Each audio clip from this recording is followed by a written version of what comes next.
Hello friend. पृथ्वी और हमारा आवास में चैप्टर 2 है, अध्याय 2, ग्लोब एवं अक्षांश। जो आप देख पा रहे हैं ग्लोब, ये साइड में ग्लोब है, तो इस ग्लोब बोलते हैं। ठीक है। अच्छा, पृथ्वी हमारी गोलाकार नहीं है, चपटी है। ओके, चपटी है और इस प्रकार की दिखती है, जिन्हें जी अक्ष बोलते हैं। ग्लोब पृथ्वी का लघु रूप है, वास्तविक प्रतिरूप है, मतलब इस प्रकार की पृथ्वी है। हम इस प्रकार देख सकते हैं कि बड़े ग्लोब जो आसानी से एक स्थान से दूसरे स्थान पर ले जाने जा सकते हैं, पॉकेट में रखने योग्य छोटे ग्लोब भी आते हैं। तो कई प्रकार के ग्लोब आते हैं। ओके। ग्लोब पर देशों, महाद्वीप तथा महासागरों के सही आकार में दिखाया जा सकता है। पृथ्वी के समान किसी ग्लोब गोले पर किसी बिंदु की स्थिति का वर्णन करना कठिन है। अब प्रश्न यह उठता है कि इस पर किसी स्थान की स्थिति कैसे बताई जा सकती है। इसके लिए हमें कुछ बिंदुओं एवं रेखाओं के संदर्भ की आवश्यकता होती है। एक बड़ा सा गोलाकार आलू या गेंद लें। स्वेटर बनने वाली सिलाई को इसके अंदर घुसा दें। यह सिलाई ग्लोब पर दर्शाएगी। आप मतलब बना सकते हैं इस प्रकार ग्लोब घर पर भी। आप देखें कि एक सुई ग्लोब में झुकी हुई है, अवस्थित है, होती है, जिसे अच्छी कहते हैं। ये नी ऊपर है ना, यहाँ पर जो ये अच्छी कहते हैं, ये अच्छी लिखा हुआ है ना, अच्छी कहते हैं। ठीक है। ग्लोब पर वे दो बिंदु जिनसे होकर सुई गुजरती है, उत्तर तथा दक्षिण ध्रुव हुए हैं। ग्लोब को इस तरह इस सुई के चारों ओर पृथ्वी की भांति पश्चिम से पूर्व की ओर घुमाया जा सकता है। लेकिन याद रखें, इन दोनों में एक अंतर है। पृथ्वी पर वास्तव में ऐसी कोई सुई नहीं होती है। यह अपने अक्ष पर चारों ओर घूमती है, जो एक काल्पनिक रेखा है जो हमने बनाई है। अच्छा, और जो एक अन्य काल्पनिक रेखा भी ग्लोब को दो बड़ा भागों में बांटती है। ओके। अच्छा, इसे विषुवत वृत्त कहा जाता है। ये आप इधर देख पा रहे हैं। पृथ्वी के उत्तर में स्थित आधे भाग को उत्तरी गोलार्ध तथा दक्षिणी वाले आधे भाग को दक्षिणी गोलार्ध कहा जाता है। ये दोनों बराबर के आधे भाग होते हैं। इस प्रकार विषुवत वृत्त पृथ्वी पर एक काल्पनिक वृत्त बनाती है। यह पृथ्वी पर विभिन्न स्थानों की स्थिति बताने का सबसे महत्वपूर्ण संदर्भ बिंदु है। विषुवत वृत्त से ध्रुवों तक स्थित सभी समानांतर वृत्तों को अक्षांश समांतर रेखाएं कहते हैं। जी यहाँ पर जो 20 डिग्री, 40 डिग्री, विषुवत 0 डिग्री होता है। ठीक है। और 60 डिग्री, 80 डिग्री है। ऊपर पश्चिम को उत्तरी ध्रुव कहते हैं। ठीक है। यहाँ बहुत ठंड पाई जाती है। सूर्य सबसे ज्यादा वैसे जीव जो यही रहता है, विषुवत वृत्त पे रहता है। ऐसी किरण सूर्य की। विषुवत वृत्त शून्य अंशांश को दर्शाती है, क्योंकि विषुवत वृत्त से दोनों तरफ ध्रुवों के बीच की दूरी पृथ्वी के चारों ओर के वृत्त का 1/4 है। अतः इसका माप होगा 360 अंश का 1/4, यानी 90 अंश। इस प्रकार 90 अंश उत्तरी अक्षांश उत्तर ध्रुव को दर्शाता है तथा 90 अंश दक्षिण अक्षांश दक्षिण ध्रुव को दर्शाता है। क्या आप जानते हैं अपने स्थान से ध्रुव तारे का कोण माप कर आप अपने स्थान का मान जान सकते हैं? अच्छा, इस प्रकार विषुवत वृत्त के और उत्तर की सभी समांतर रेखाओं को उत्तरी अक्षांश कहा जाता है तथा विषुवत वृत्त के दक्षिण स्थित सभी समांतर रेखाओं को दक्षिणी अक्षांश कहा जाता है। इसलिए प्रत्येक अक्षांश के मान के साथ उसकी दिशा यानी उत्तर या दक्षिण को भी लिखा जाता है। क्योंकि समान है, ऊपर भी समान, नीचे समान, तो उत्तर दक्षिण लिखना पड़ेगा। सामान्य से उत्तर या दक्षिण अक्षर से व्यक्त किया जाता है शॉर्ट में। उदाहरण के लिए महाराष्ट्र में चंद्रपुर एवं ब्राजील, दक्षिण अमेरिका में बेलो एरिजोटे दोनों एक ही अक्षांश में हैं, पर 20 अंश पर स्थित हैं दोनों। लेकिन चंद्रपुर विषुवत वृत्त के 20 अंश उत्तर में एवं बेलो ओरिजोंटे विषुवत वृत्त के 20 अंश दक्षिण में स्थित है। इसलिए हम कहते हैं कि चंद्रपुर 20 डिग्री उत्तर उ अक्षांश पर तथा बेलो ओरिजोंटे 20 डिग्री द मतलब दक्षिण अक्षांश पर स्थित है। अच्छा, तो आप इस चित्र में देख पा रहे हैं। अच्छा, बीच में जो विषुवत वृत्त है ऊपर उष्ण कटिबंध है। यहाँ पर जो उष्ण कटिबंध है ना, यहाँ पे उष्ण कटिबंध, यहाँ पर गर्मी बहुत ज़्यादा होती है और बारिश भी यहाँ पे बहुत ज़्यादा होती है। मतलब 0 से लेकर 23.5 डिग्री तक उत्तर और दक्षिण दोनों में गर्मी ज़्यादा होती है, बारिश भी यहाँ पे जा होती है। ठीक है। यहाँ पे बड़े बड़े वन पाए जाते हैं यहाँ पे। अब यहाँ पे जी है ना, कर्क रेखा है, 23.5 डिग्री को कर्क रेखा बोलते हैं। उससे ऊपर जाने पर उत्तरी कटिबंध हो जाए, मतलब ठंड बढ़ना शुरू हो जाती है। और फिर और ऊपर जाते हैं, 66 डिग्री पर जाते हैं, 6.5 डिग्री उत्तरी ध्रुव पर आ जाता है और ठंड बढ़ने जाती है। ठीक है। और उत्तरी ध्रुव पर और ज़्यादा ठंड हो जाती है, 90 डिग्री हो जाता है वो। ऐसे सेम नीचे होता है, दक्षिणी पे होता है। अब अच्छा, 23.5 डिग्री दक्षिणी को मकर रेखा कहते हैं। ठीक है। जब वो 23.5 डिग्री उत्तरी को कर्क रेखा कहते हैं। ठीक है, तो इस प्रकार से हम इसे जो काल्पनिक रेखा बनाई गई है अपने अध्ययन करने के आसान करने के लिए। अच्छा, विषुववृत्त 0 डिग्री, उत्तरी ध्रुव 90 डिग्री उत्तरी तथा दक्षिण ध्रुव 90 डिग्री दक्षिणी के अतिरिक्त 4 महत्वाकांक्षी समांतर रेखा और भी हैं। ठीक है, जैसे पहली है उत्तरी गोलार्ध में कर्क रेखा 23.5 डिग्री उत्तरी, दक्षिणी गोलार्ध में मकर रेखा 23.5 डिग्री दक्षिणी, विषुववृत्त के 66.5 उत्तर में उत्तरी ध्रुव व्रत और विषुव रेखा के 66.5 दक्षिण में दक्षिण व्रत। ठीक है, इस प्रकार से। अच्छा, आप जी टॉर्च देख पा रहे हैं, सीधी सतह पर टॉर्च का प्रकाश तेज तथा कम चित्र फैलता है। अच्छा, एक चीज ध्यान रखना है, जब बिल्कुल 0 डिग्री पे होता नहीं है तो सीधी प्रकाश पड़ता है सूर्य का, जब आ जाता है सूर्य तो कम फैलेगा, और ऊपर ऊपर से जाता जाता फैलता जाता है।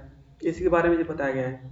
ठीक है, नीचे वाले में ज़्यादा फैल रहा है, तिरछा हो जाता है। तो पृथ्वी के ताप कटिबंध कर्क रेखा एवं मकर रेखा के बीच के सभी अक्षांशों पर सूर्य वर्ष में एक बार दोपहर में सिर के ठीक ऊपर होता है, इसलिए इस क्षेत्र में सबसे अधिक ऊष्मा प्राप्त होती है तथा इसे उष्ण कटिबंध कहा जाता है। ठीक है, कर्क मकर रेखा के बीच क्षेत्र को उष्ण कटिबंध कहा जाता है। कर्क रेखा तथा मकर रेखा के बाद किसी भी अक्षांश पर दोपहर का सूर्य कभी भी सिर के ऊपर नहीं होता, ध्रुव की तरफ सूर्य की किरणें तिरछी होती जाती हैं। इस प्रकार उत्तरी गोलार्ध में कर्क रेखा एवं उत्तरी ध्रुव वृत्त तथा दक्षिणी गोलार्ध में मकर रेखा एवं दक्षिण ध्रुव वृत्त के बीच वाले क्षेत्र का तापमान मध्यम रहता है, इसलिए इन्हें शीतोष्ण कटिबंध कहा जाता है। शीतोष्ण मत शीत पर उष्ण, मतलब शीत भी है उष्ण भी है, तो शीत आ गया ना, तो शीतोष्ण कटिबंध कहा जाता है। उत्तरी गोलार्ध में उत्तर ध्रुव वृत्त एवं उत्तरी ध्रुव तथा दक्षिणी गोलार्ध में दक्षिण ध्रुव वृत्त एवं दक्षिणी ध्रुव के बीच के क्षेत्र में ठंड बहुत होती है। जाहिर सी बात होगी, क्योंकि यहाँ सूर्य क्षितिज से ज्यादा ऊपर नहीं आ पाता है, मतलब यहाँ पे, इसीलिए इसे शीत कटिबंध कहा जाता है। मतलब यहाँ पे सूर्य है ना, इधर आप देख पा रहे चित्र में, तो यहाँ बहुत कम पहुंच पाता है सूर्य। ठीक है, अच्छा जी, देशांतर खड़ी लाइन है, देखो हॉरिजॉन्टल लाइन को तो हम क्या कहते थे, अक्षांश कहते थे, पर जो वर्टिकल लाइन को हम देशांतर कहते हैं। ठीक है, कि स्थान की स्थिति को बताने के लिए उस स्थान की अक्षांश के अतिरिक्त कुछ और जानकारियों की आवश्यकता होती है। आप देखते हैं कि प्रशांत महासागर में टोंगा द्वीप एवं हिंदी महासागर में स्थित मॉरिशस द्वीप एक ही अक्षांश 20 डिग्री दक्षिण पर स्थित हैं। उनको उनकी सही स्थिति जानने के लिए यह पता करना होगा कि उत्तर ध्रुव को दक्षिण ध्रुव से जोड़ने वाली संदर्भ रेखा से पूर्व या पश्चिम की ओर इन स्थानों की दूरी कितनी है। तो रेखा को देशांतरी यामात्र भी कहते हैं। ठीक है, तथा उनके बीच की दूरी को देशांतर के अंशों में मापा जाता है। प्रत्येक अंश को मिनट में तथा मिनट को सेकंड में विभाजित किया जाता है। ये अद्भुत है तथा उनके बीच की दूरी ध्रुवों की तरफ बढ़ने पर घटती जाती है एवं ध्रुवों पर शून्य हो जाती है, जहाँ सभी देशांतरी यामात्र आपस में मिल जाती है। ठीक है, अच्छा, अंचल में समानांतर रेखाओं से भिन्न सभी देशांतरी सामुद्र की लंबाई समान होती है। जैसे बात है, सब समान होती है, इसलिए इन्हें सिर्फ मुख्य संख्याओं में व्यक्त करना कठिन था।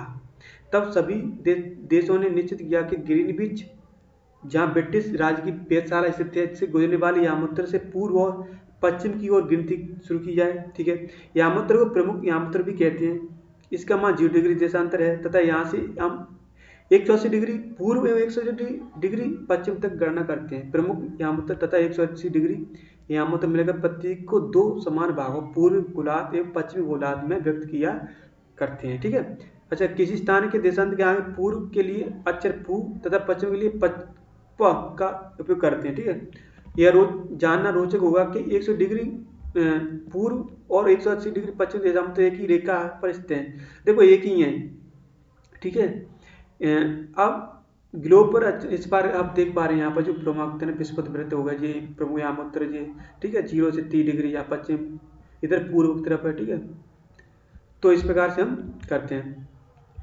अगर आप किसी स्थान के अक्षांश एवं देशांतर की सही जानकारी हो तो ग्लोब पर आप उस स्थान का पता आसानी से लगा सकते हैं। जाहिर सी बात है, उदाहरण के लिए आसाम में धुबरी 26 डिग्री उत्तरी अक्षांश पर 90 डिग्री पूर्वी दिशा पर स्थित है। अब उस बिंदु को देखें जहां ये दोनों रेखाएं एक दूसरे को काटती हैं। यह बिंदु धुबरी की स्थिति है। ठीक है, यहाँ पर देखो 26 डिग्री 90 डिग्री, 26 डिग्री तो अक्षांश है, तो यहाँ पर 26 डिग्री अक्षांश हो जाएगा। ठीक है, ये वाला यहाँ पे मतलब यहाँ पे लगवाएगा, और 90 डिग्री पूर्वी तो 90 इधर ही आएगा। ठीक है, इधर इधर आएगा यहाँ पे, तो इस प्रकार से निकाल सकते हैं। ठीक है, तो इसको समझने के लिए हम प्रैक्टिकल भी कर सकते हैं, कागज पर समान दूरी वाले क्षेत्र बना सकते हैं, उधर रेखा बना सकते हैं, उधर रेखाओं को 1 2 3 क्षेत्र रेखाओं का करते हैं। तो इस प्रकार से हम प्रैक्टिकल भी कर सकते हैं। अच्छा, ये वाला काफ़ी इम्पोर्टेंट है, यहाँ पर जो चित्र है, ठीक है, ये वाला चित्र है, यहाँ पर आप देख पा रहे हैं। ये देखो यहाँ पे सब कुछ, यहाँ पे आगे पीछे, यहाँ पे देखो ये प्रशांत महासागर है, संयुक्त राज्य अमेरिका है, ग्रीनलैंड है। पर सबसे इम्पोर्टेंट क्या है यहाँ पर, ग्रीन बीच, जो ग्रीन बीच है ना यहाँ पे जो ग्रीन बीच है, देखो यहाँ पे जो ग्रीन बीच है, आप यहाँ पे देख पा रहे हैं, यहाँ पर ये वाली रेखा जी ग्रीन बीच है, ठीक है। मैं रेड से कर रहा हूँ, ये इंग्लैंड से होकर गई है, वैशाला से होकर के ये ग्रीन बीच है, ठीक है। तो ये यहाँ से 0 डिग्री स्टार्ट होती है, ठीक है। तो यहाँ से ये इस प्रकार से होती है। अब यहाँ पे देख पा रहे हैं यहाँ पे कि यहाँ पे जो प्लस का लग रहा है, फिर +2 +3, ठीक है, यहाँ माइनस के लग रहा है। तो इस प्रकार से करते हैं। ये हमारा इंडिया है, तो ये भारत है, ठीक है, ये भारत है, ये ठीक है। तो यहीं से हम टाइम टेबल को और ये पोजीशन को, मतलब कौन कहाँ पे है, यहीं से हम पता करते हैं, ठीक है। यहाँ प्लस का दिख रहा है, ये ग्रीनलैंड है, ठीक है, ये संयुक्त अमेरिका है, ये प्रशांत महासागर है, ये अटलांटिक महासागर है, ठीक है, ये हिंदी महासागर है। तो ये ग्रीनविच है। तो यहाँ से हम इस पास है,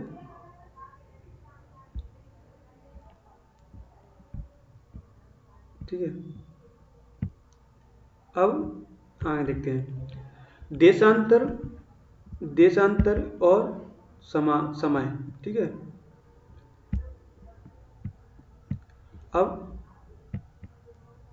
समय को मापने का सबसे अच्छा साधन होता है पृथ्वी का चंद्रमा एवं ग्रहों की गति, ठीक है। सूर्य एवं सूर्यास्त प्रतिदिन होता है, अतः स्वाभाविक ही है कि ये पूरे विश्व में समान निर्धारण का अच्छा साधन है, ठीक है। स्थानीय समय का अनुमान सूर्य के द्वारा बनाने वाले परछाई से लगाया जा सकता है। देखो पहले अपने आप गाँव में भी आप देखोगे तो यहाँ पे मम्मी जो बुढ़े हैं ना, वो सॉरी बाबा मम्मा हैं, वो आपको कहेंगे यहाँ पे परछाई आ गई तो यहाँ पे इतने बज गए, ठीक है। सूर्य की समय सबसे लंबी होती है, ठीक है, दोपहर में, क्योंकि वो हमारे ऊपर होता है। अच्छा, ग्रीनविच पर सबसे प्रमुख यामोत्तर सूर्य पर जिस समय आकाश के सबसे ऊंचे बिंदु पर होगा, उस समय यामोत्तर पर स्थिति सभी स्थानों पर दोपहर होगी, ठीक है।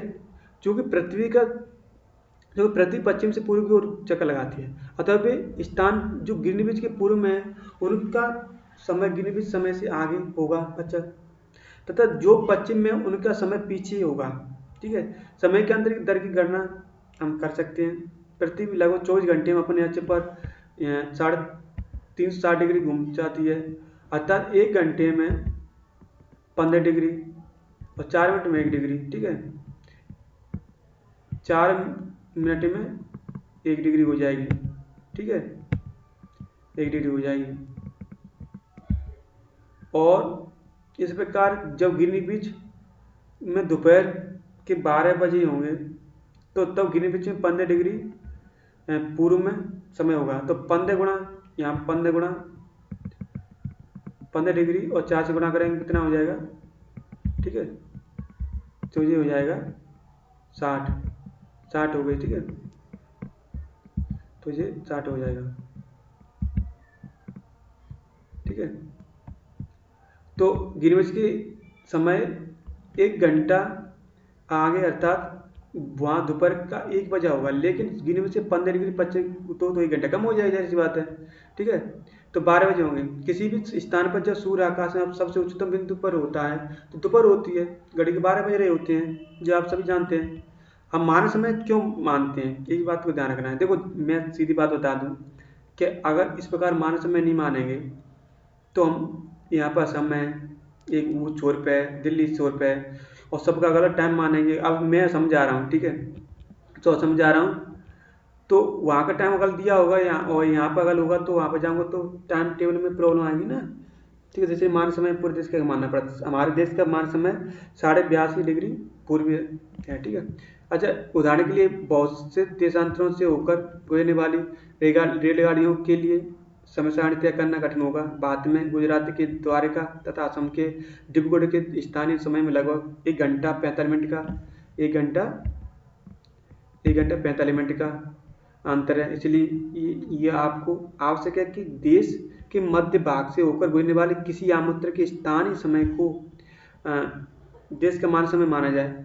ठीक है, तो ये हमारा जो बीच बीच में निकला हुआ है, इसलिए यह माना है। ठीक है, और यही हमारे साथ श्रीलंका का भी है, तो श्रीलंका बीच में गुजरा है। ठीक है, तो इस आमूत्र रेखा को स्थानीय समय को पूरे देश का मानक समय माना जाता है। भारत में 82.5 डिग्री पूर्वी, या इस प्रकार से भी लिख सकते हैं। देखो 82.5 डिग्री दो तरह से लिख सकते हैं। ठीक है, इस प्रकार से लिख सकते हैं। तो मानवीय आमूत्र माना गया है 82.30 डिग्री पूर्वी। इस आमूत्र के स्थानीय समय को पूरे देश का मानक समय माना जाता है। इसे भारतीय मानक समय के नाम से भी जाना जाता है। ठीक, कबीर भोपाल के निकट एक छोटे से गांव नगर में एग्जाम्पल ऐसे रहता है। वो अपने मित्र आलोक से कहता है कि वे लोग आज रात्रि में नहीं सो पाएंगे। भारत और इंग्लैंड के बीच एक क्रिकेट मैच लंदन में 2 बजे अपराह्न में हो रहा है। अतः भारत के समय अनुसार मैच शाम के 7:30 बजे से शुरू होगा। ठीक है, तब देर रात्रि में समय समाप्त होगा। क्या आप जानते हैं कि भारत एवं इंग्लैंड के बीच समय क्या अंतर है?